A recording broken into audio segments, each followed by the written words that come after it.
All right, y'all. So today we're talking about violence in prison. Okay. And I'm not talking about your run of the mill, that dude got smacked. I'm talking about stabbings, getting cut, shit like that, how people make weapons, all that type good shit. So, first of all, in prison, anything is a weapon. Okay. A pencil, a pen, a padlock. Yes, you can buy master locks from commissary for your lock boxes. You know what I mean? You can buy containers that you can put locks on so people don't break into your stuff and steal it, which doesn't happen that often in the new jails because there's cameras everywhere. But, people like to put those padlocks on extension cords and smack people in the head with them. That makes like a very devastating sound to your skull that everybody can hear. You could be fucking 50 feet away and hear somebody's head just get cracked. And it's just like such like a, like still like you saw like the shiver, like it's fucking devastating to watch. Like I've literally seen people that almost died like that. But anyway, so there's only a couple of reasons people really fight or stab people in jail. Mind, you can fight over a basketball game or something, but you're not gonna get stabbed over shit like that. The main thing that people get stabbed over is money. Okay?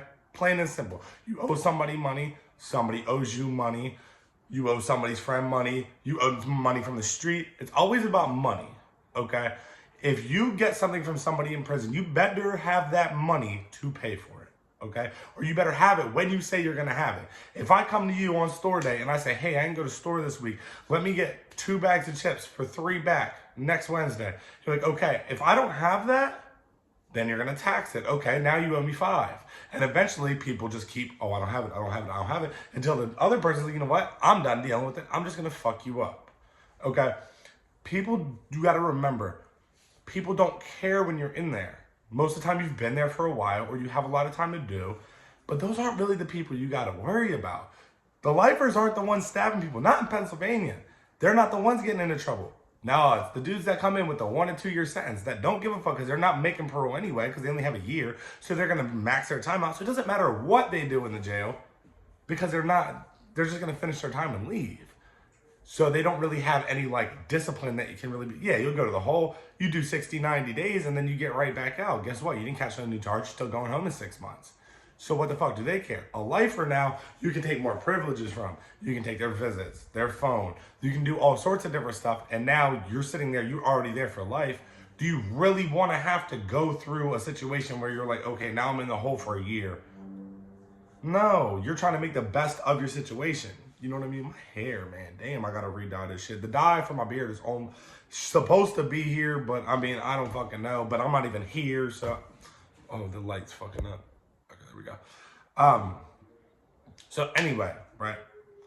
You can make a shank in prison basically out of anything, right? And mind you, before I say this, I'm only gonna tell y'all about shit that everybody already knows about. Because I'm not gonna tell y'all about shit that can still get people hemmed up. Because this is not thorough. You know what I mean? I'd rather tell you about the shit I did while I was there with weapons rather than what somebody's doing now because that ain't got nothing to do with me, right?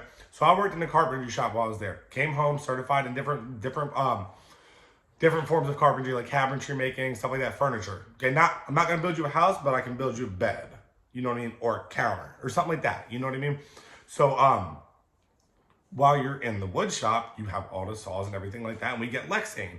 Well, if anybody doesn't know what Lexane is basically like very heavy duty plexiglass, right? And plexiglass is like gold in prison, okay? You can sell a piece of plexiglass this long and that thin for $50. Uncut.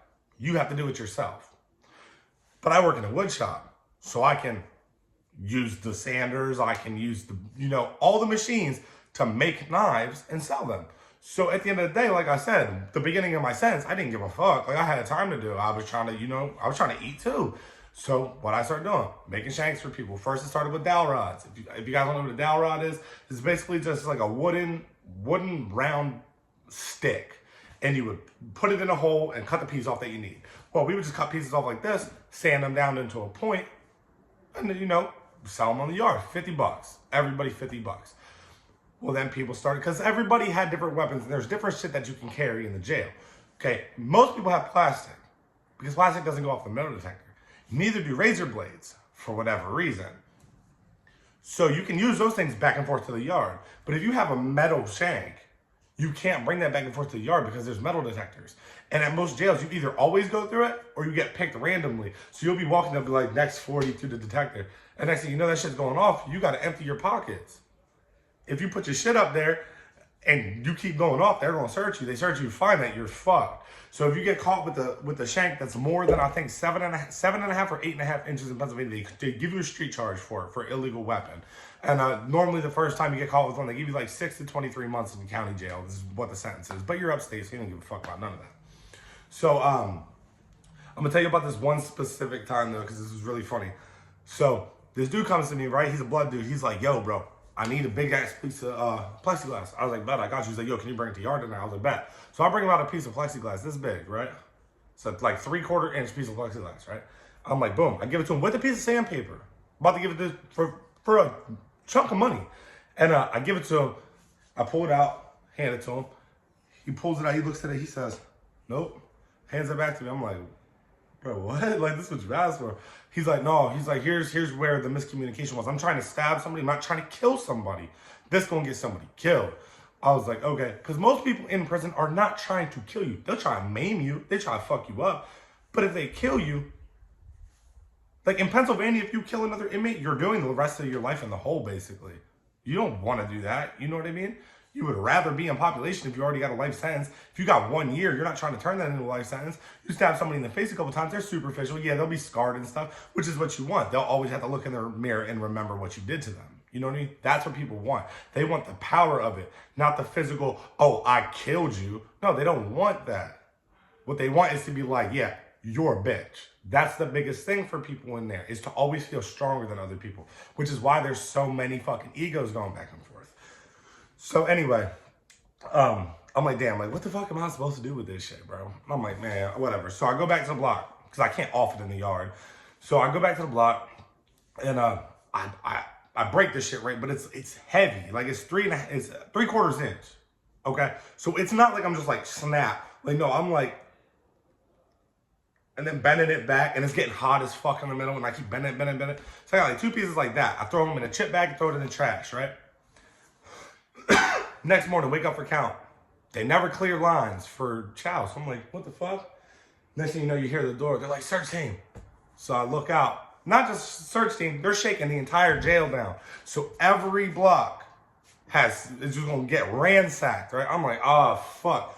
Toilets are off. Can't do nothing. Motherfuckers throwing shit on the tier. I'm like, bro, I can't throw this plexiglass. I'm the only one that works on the wood shop in the block. They're gonna know it was me. They're gonna look at the camera, see it come out the cell. Like, bro, I'm fucked. So the CO that came in happened to be one of the COs that was a regular on our block. He was cool shit. So we're just talking to him, and like they're in there like, most of the time when they're doing them searches, if you don't give them no problems in the jail, they'll search your shit instead of searching it. You know what I mean? Some people, they're going hard. Some people, they're just like, come in, like, flip your bed up, don't even barely look through shit, like, flip through your pictures and shit, like, oh, is this your mom? Like, and shit like that. And, like, it's just shit you get used to, you know what I mean? Sitting there watching Sports Center on your TV and shit, like, oh, are they done on the, okay, yeah, we're out. Like, most of them don't care. Well, one dude was cool. The other dude's a fucking dickhead. And, he's ransacking our shit. So I'm like, fuck, man. They don't go in the trash, though. And they always go in the trash. They always dump the trash, too. So I'm like, all right, fuck. Like, man, they're going to find this shit. And, like, as soon as they find it, I'm not going to let my cellie take it. I'm going to tell them, like, yo, it's my shit. So I'm like, yeah, this fucking sucks. Like, whatever. So I'm just sitting there. Mind you, cuffed up and shit. So there's not even nothing I can do. They're just going to come put their arm on me and take me out. And they leave out the cell. I'm like, oh, bet. Start uncuffing us. CL looks over at him. He's like, yo, did you grab the trash? He's like, oh, no, I forgot. Goes back in, picks our trash can up, goes like this, looks in it, and then dumps it in the big trash, right? So I look at my cellie, I'm like, he's like, oh, fuck, yo, you dodged a fucking bullet. Dodged a fucking bullet. So come in, and I'm just in there like, all right, bro, like, I might need to stop fucking around. That was the last time I ever did anything with a weapon in jail. I still had about, that was 2015? That was 2015. When were? Yeah, that was 2015. So I still had like 4 years left at the time, like a little less than 4 years. I couldn't remember if it was 15 or 16. Me and my one homie, we were cellies for a long ass time. But like all them years, like they combined together. Like, no, it was 2016, matter of fact, because he went to the hole not that long after. That's a funny ass story too, matter of fact. Shit, I was in the yard. I came in. I asked the CO, I'm like, yo, can I get on the phone? He's like, yeah. So I get on the phone, I'm talking. They come out there like, Ray, get off the phone. I'm like, what? I'm like, I just asked. They're like, get off the phone. I'm like, all right. They're like, yo, go stand in the TV room. So I'm like, what the fuck? So I'm like, oh, they're about to book me. I go in the TV room, search team come on the block, go up to my cell, right? Take my cellie out, right? He looks over and he's like, bro, oh no. So I'm like, what the fuck? So we end up finding out that this dude on the block next to us had got caught with a banger, right? And they were like, well, what do you have this banger for? He's like, oh, I was holding it for my man Daniel. And they were like, oh, Daniel who? Told them it was my cellie. So they were like, okay, book my cellie. He does like 10 days on investigation, gets back out. But the funniest part was the dude that told on him went to the hole because he got caught with the banger. So you're already like fucking up. And then while he was in the hole, when they strip searched him, they found another banger, right? Banger's what you call a shank. They find another banger sticking this far out his ass. So you had a banger this long. You shoved a knife in your ass. I don't know, bro. I'll make sure I send this video to my homie, though, because he's going to crack the fuck up. But congratulations to my boy, though. My man Murph, one of the realest cellies I ever had. He already knows. He just had a daughter, beautiful-ass kid, like, for real. Like, my man's out here doing good. And just shout-outs to him, man. Real shit. Like, I don't shout my people out enough, but that's my boy. Like, at the end of the day, no matter what happens, like, I know I got that motherfucker to the end. You know what I mean? Like, that type of friendship. Like, but, hope y'all enjoyed the video. I know I rambled on a little bit. Like I said, give me feedback, okay? If y'all don't like the way I'm making the videos, that's cool.